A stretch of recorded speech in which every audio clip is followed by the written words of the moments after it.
okay. Just gotta give me time to actually turn it on. You go to gas line. No, it's okay. This is a practice run, we'll be fine. Minutes for review and approval of everybody. If everybody has gone over the minutes of the regular meetings for August, September, October, and the Finance Committee meeting of October 15th. Is there any, could I have a motion to put them in? Second, please. Is there any discussion or changes? All those in favor? Aye. Opposed, abstentions, carried. Bills and communications. So there's one bill included in your packet. That is for the Chamber of Commerce, the annual dinner ticket for Mr. Basie, $65. And there are two other bills that weren't originally on the agenda. They came in within the week. Figured we'd get them through. And that would be the New York State Economic Development Council, our 2020 membership renewal. That's $850. The Chamber of Commerce 2020 membership, and that is $275.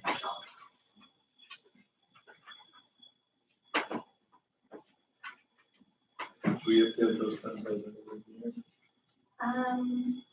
Chamber communication hearing. Yes, and then the New York State EDC doesn't have a due by. Well, we can do those in the next meeting. You should be able to.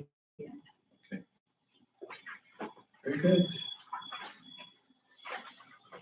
Did you just want to do the one that's on there? The one that was distributed ahead of time? Yeah. You want to wait on Yeah. that? The bill for the Chamber of Commerce Dinner. Motion to accept. So moved.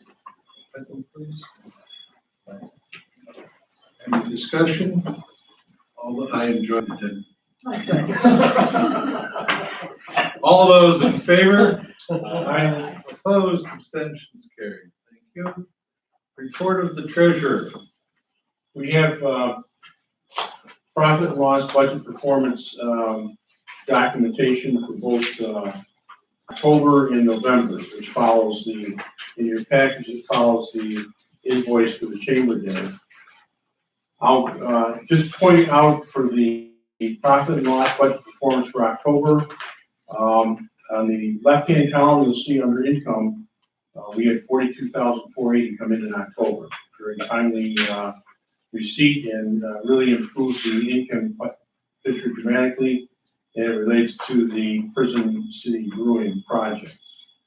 So I will go right to November to look at the year-to-date information, and you can see in the page which says profit loss budget performance November 2019.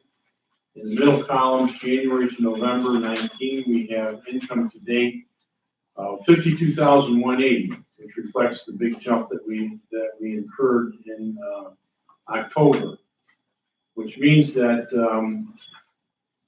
to date we are now over budget in income, which is good, by $28,000. So to look at this, we've got $52,180 through the end of November as income. We have $24,867 as expenses, and so our net income, net ordinary income is $27,000, a little bit over $27,000. We will incur an expense before the end of the year for our contract services of $5,000, and no other large expenses anticipated. Therefore, I project that the year-end results will be a positive number of which will be in excess of 20,000 based on what we have today. So that is the income statement. The only other thing I would point out, just for interest, on the balance sheet, which is the next page, if you just turn it over, you'll see that as is typical at this time of year, we have billed all our pilot receivables. And they, in some cases, we've already received a couple, but they have all been billed and expect to be paid by the end of the year. And that is a big bit of bookkeeping that occurs at the end of the year. So to date, it looks as if we have a positive results are going to be earned in 2019.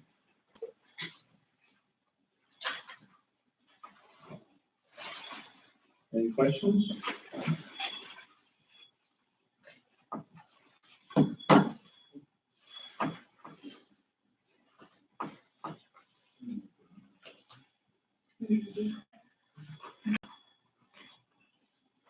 Why don't we combine them? Put a motion on the floor for the October and November P&L and balance. So moved.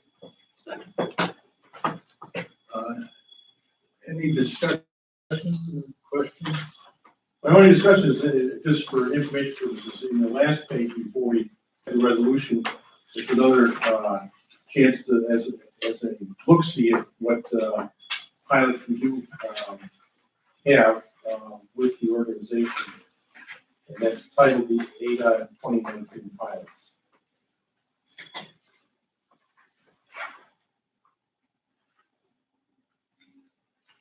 Actually, one copy as of yesterday, we received two more pilots. Good.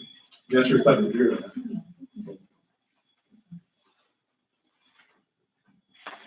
You see that out of your file.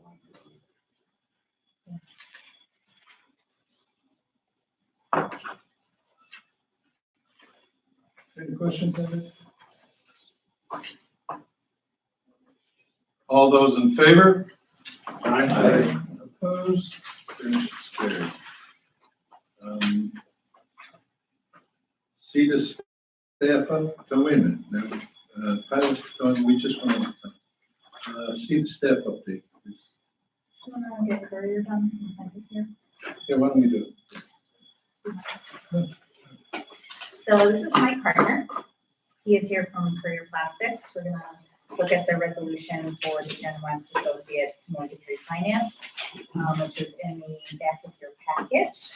This is a simple refinance. We do this with a lot of different businesses. Anytime there's a pilot, if the business wants to do any mortgaging or refinancing, they need to get AIDA's approval because we're kind of in line to the title to provide that exemption on the property. So,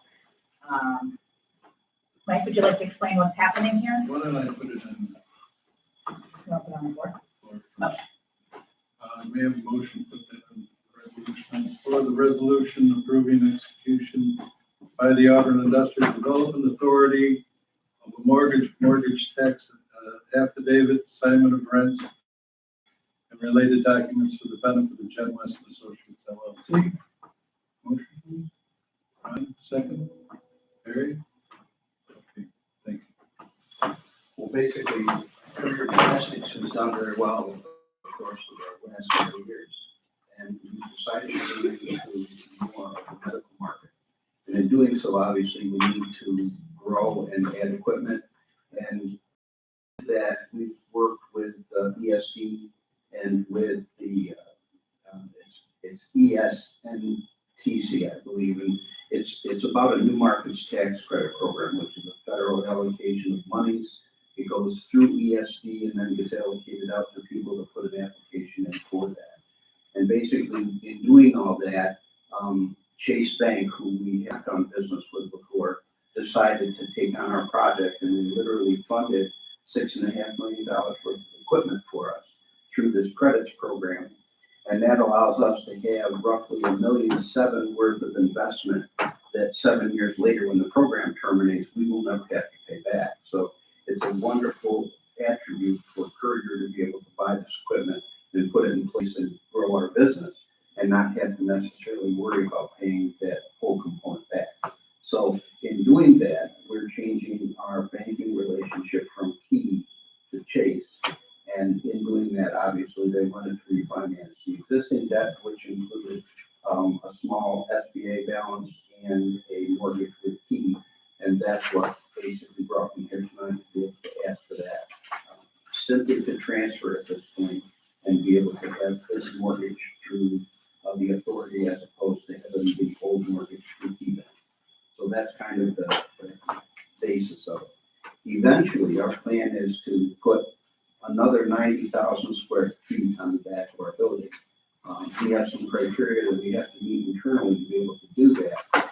But in working with ESD and Chase Bank, they have already formatted a program where we can get another new markets tax credit allocation potentially for 2020, and I believe it's 2021, which would allow us to get a similar program and afford us to get that type of a mortgage going forward, which obviously if you guys are willing, we would put the application in and work with the authority on getting that property under the same program that we have the rest of the business. So that's kind of the whole story. We haven't gotten to the point of pulling the trigger on the new addition, but we expect it to be very soon.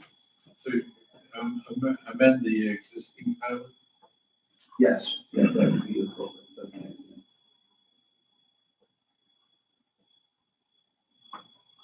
So I was just gonna follow through the information just for my own curiosity. So the original debt was $6.5 million, and that says, it looks like, that's essentially been virtually all paid down, and then you went ahead and, bought the equipment. So the total package now is the $5,383,000. That is what we're currently trying to pursue to refinance. Right. The actual project that we put in place back in 2012 was, I believe it was just about $9 million we invested in the property and equipment. And that's what we've been paying down on. So there's really two entities. There's Courier Plastics, which is the operating entity. That's where all the equipment is. And then Gen West has been, it's acted as our real estate operating company. So we're just refinancing them, Just more of the property. Yeah. So it doesn't affect the pilot then, right? Pardon me? It does not affect the pilot? Oh, Okay. Not the, no. Eventually, you're talking about amending it, but And this project doesn't. our relationship is just as based in a way, for lack of a better term, like co-signers, right? I don't want, it's not official, that's not official, but basically we are needed to be on the mortgage because of the pilot.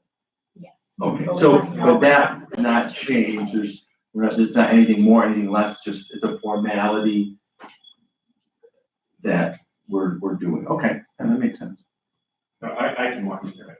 So back in 2012, when the original project was done, there were actually two mortgages put on. One was a project loan mortgage and the other was a building loan mortgage, which is very often the case when you have building loans in New York State.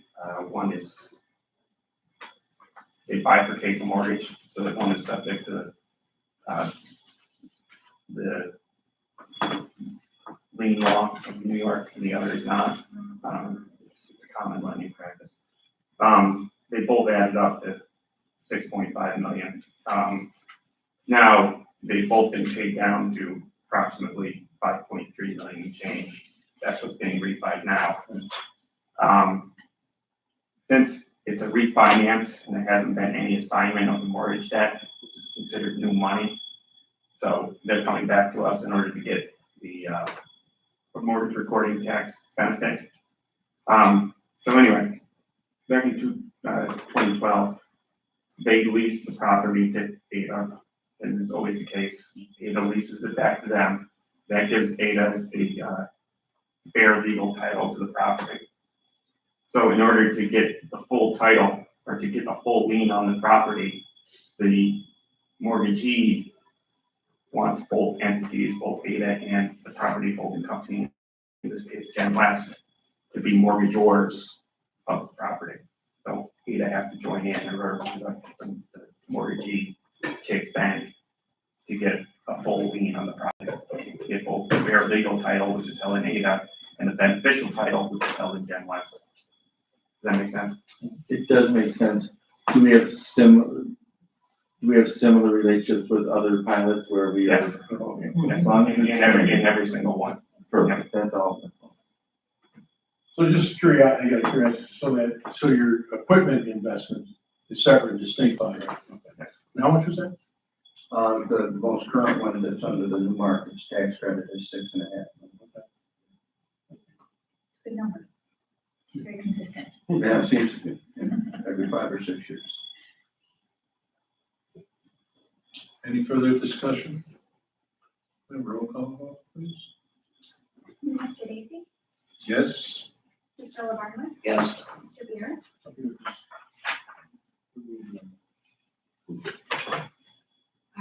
Yeah, aye. Mr. Davies, Yes. Mr. Cuddy, Yes. Mr. Gasper. Yes.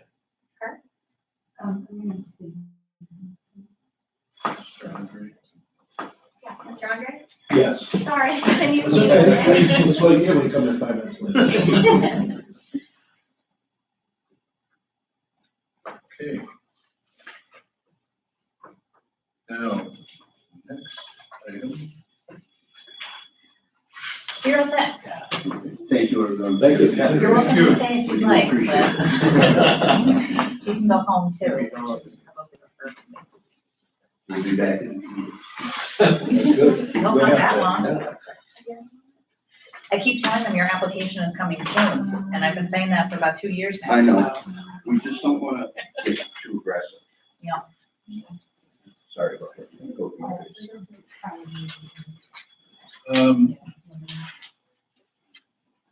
Resolution ratifying prior adopted policy standards and procedures.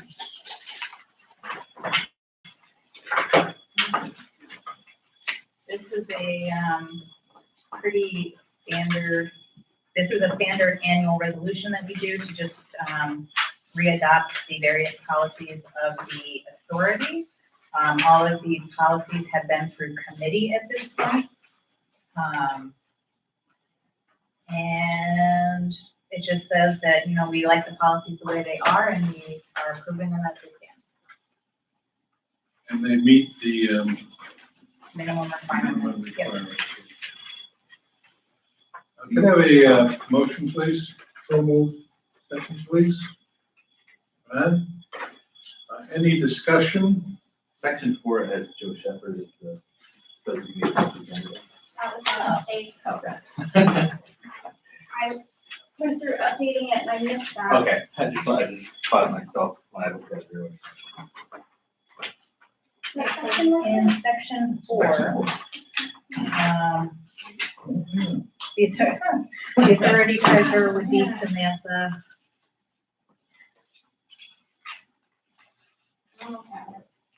You almost did it.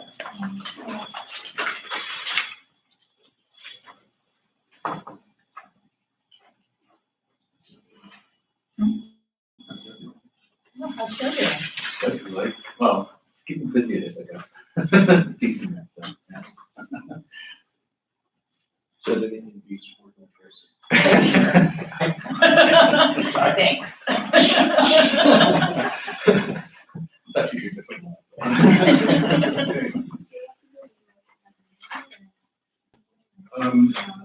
I'm going to ask for a motion to amend the resolution to reflect the new authority treasurer's name. Second? Okay. If there's no further discussion, the resolution as amended, roll call vote, please. Mr. Daisy, Aye. Mr. LaBarma, Yes. Mr. Beer, Aye. Mr. Davies. Yes. Mr. Andre, Yes. Mr. Cuddy, Yes. Mr. Gasper. Yes. Ms. Kurt. Okay, thank you. Now, the long-awaited report from the audit committee.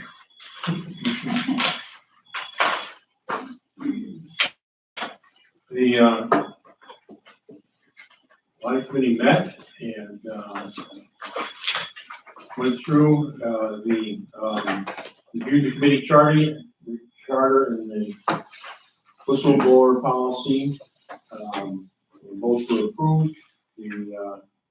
No board member updates. We did get a timeline for the annual audit, which will begin, next week in terms of some preliminary work, and then the auditors will begin, in late January to finish up the process. There's no expectation that there are any audit issues, related to, the 2019 audit.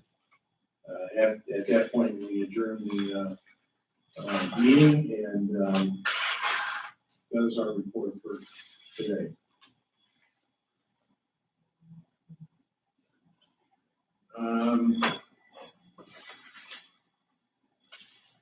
Does any board members have any updates at this time?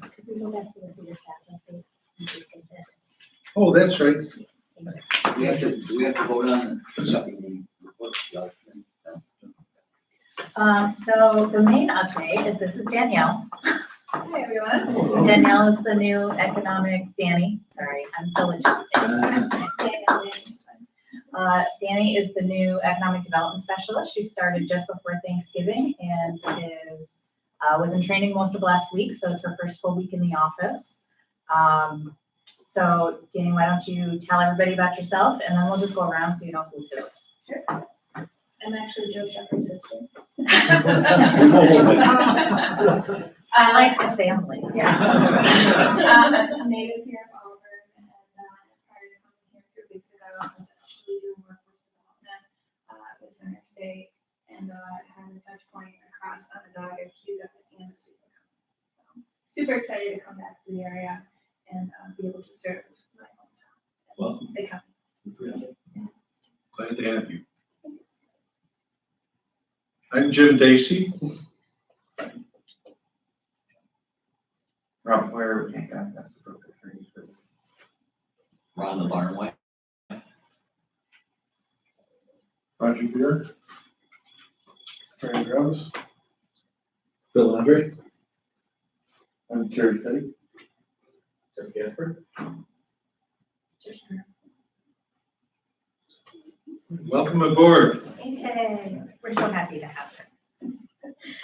So we're throwing her in. I keep scheduling meetings for her and just cry uncle when I get out of hand. And since we didn't meet last month, I just want to report that Prison City did have their groundbreaking. I don't know if that was, I don't remember when that was, but I think it was in the October and November meeting. So Prison City did have their groundbreaking ceremony, and it was a lovely day. They're going to do some really cool stuff. If you've seen that property up on North Street, there's like an old dairy barn, and there used to be like used cars out front. They're going to keep the dairy barn and convert it into an event space and do like winter concerts and gatherings and parties and things like that. They're going to tear the house down. I guess the house is beyond where they can really salvage it, so they're going to tear that down, and then they're going to build their new brewing facility and storage area on the rest of the parcel. So they've got a good amount of land there, and they're ready to get moving. The house, if you're facing the barn, is to the left, kind of away a little bit. Yep. Okay. I think it's blue. Yeah, this is my practice space. Aw. It was barely functional. But that was in the early 90s, so Nobody was around, so. yeah, it's true. Well, maybe they can find you a new practice space. No, it's like somebody broke in and took my guitar. That'll be bad. Okay, so you're glad to get torn down. Yes, I am. Fantastic. So my understanding was that from the time of the groundbreaking, it'd be about a year, give or take, to get everything done and up and running. We'll see. Maybe they'll push it as fast as possible. So hopefully by next fall, they should be about ready to go.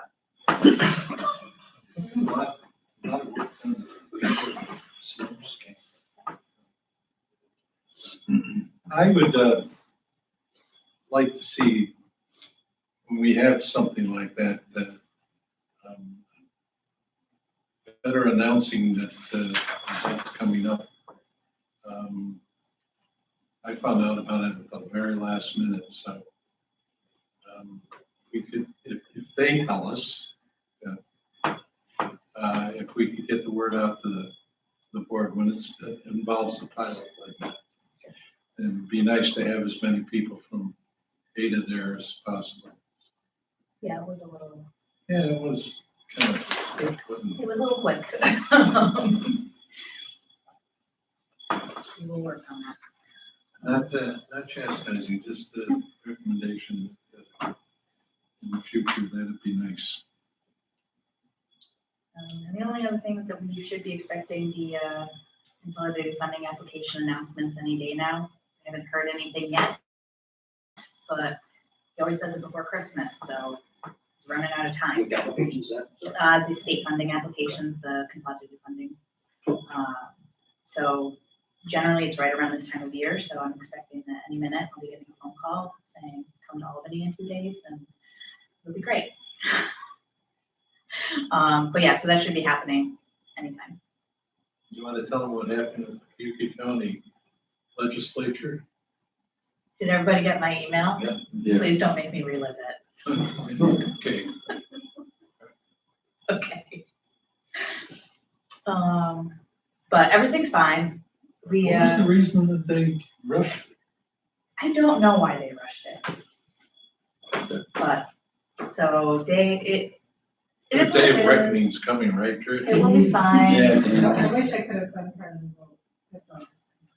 Really very bad. Enthusiastic vote. Yeah, so, but with our budget, with that level of budget, we do have some reserves that we'll be able to pull from. There are some special projects that we just won't be able to do in that budget. We've been talking about a supply chain analysis, and that's just not gonna be in the budget for next year. I think I finagled a trade show in there for you. Danny? Oh. Oh, you. Oh, you. You don't know it yet, but I finagled it into the budget. So we may still be able to do that.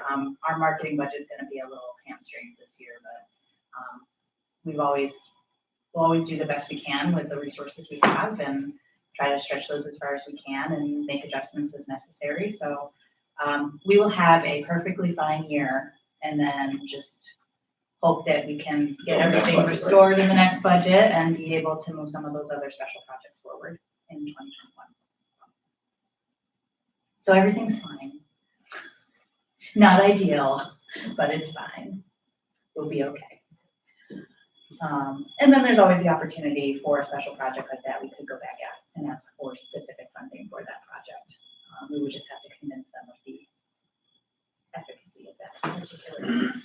So, that may also be something that we look to do next year is get that funding for those projects away. So. Okay, I'm done. Thank you. Thank you. Terry, where do we stand with the park across the street? Do you know? We're just waiting to, we're just waiting for the money to come through, so there's a few moving parts, so, but I wouldn't anticipate anything moving until maybe spring or summer. It's really interesting.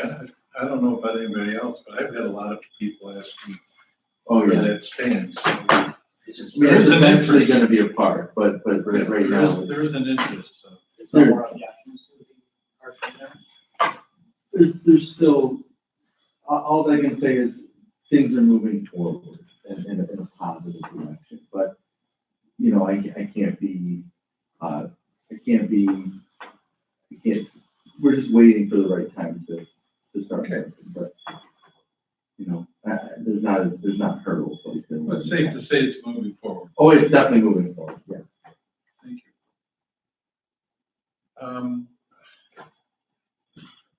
Is there any board member updates? Bring up. The upcoming events. Oh, that's me. Next week, we have a educational seminar about changes to the 2019 tax structure. So any particularly small businesses that are looking to just get a leg up on what to be looking out for as they're filing their taxes, this would be a good opportunity for them. That'll be here in this room on the 12th. In January, we're following that up. This is more for individuals, but it's productivity training. So it's Chris Belke is coming in to talk about how to prepare yourself and break down the whole tax process into bite-sized chunks. So it's not an overwhelming drag out, procrastinate, file an extension, procrastinate some more type process. So he can help break it out into some reasonable steps that are just easier to get through and create less stress around the tax season. So that's in January. In between the two, we have our CETA economic forecast luncheon. That'll be January 16th from 11:30 to 1:30. We're at the Holiday Inn this year. And our speaker is from the Buffalo Federal Reserve. And he'll be talking about economic trends in the region, in the state and in the region for Central New York. And he's actually from the area, or he went to college here, or he's from here. I don't know. He has connections to the area, so he's pretty familiar with kind of the layout of the region. And so we're looking forward to having him and hearing what he has to say. I'm going to try to not be boring in my portion so that we don't just have two speakers that are doing like data after data after data. I'm going to try to do a little more storytelling this year. So it will be a fun little challenge. But that's a good event, and we. You're never bored. I try, but I can draw. So that's a good event. Please do come if you have the opportunity. That's it. Does everybody have a copy of the meeting calendar for the coming year? Okay. Is there a motion on the floor to adjourn? Mr. LeBarnway, second please. Very good. All those in favor? Aye. Thank you. Can I get the calendar? Good. Bill, Ready, sir? I didn't hear from you on the Everybody say bye. I'm sorry. reappointment. Oh, yeah, that's. Did you send me an email? How long? Yes, sir. I've been so busy, I haven't gone through. Yeah, it's fine.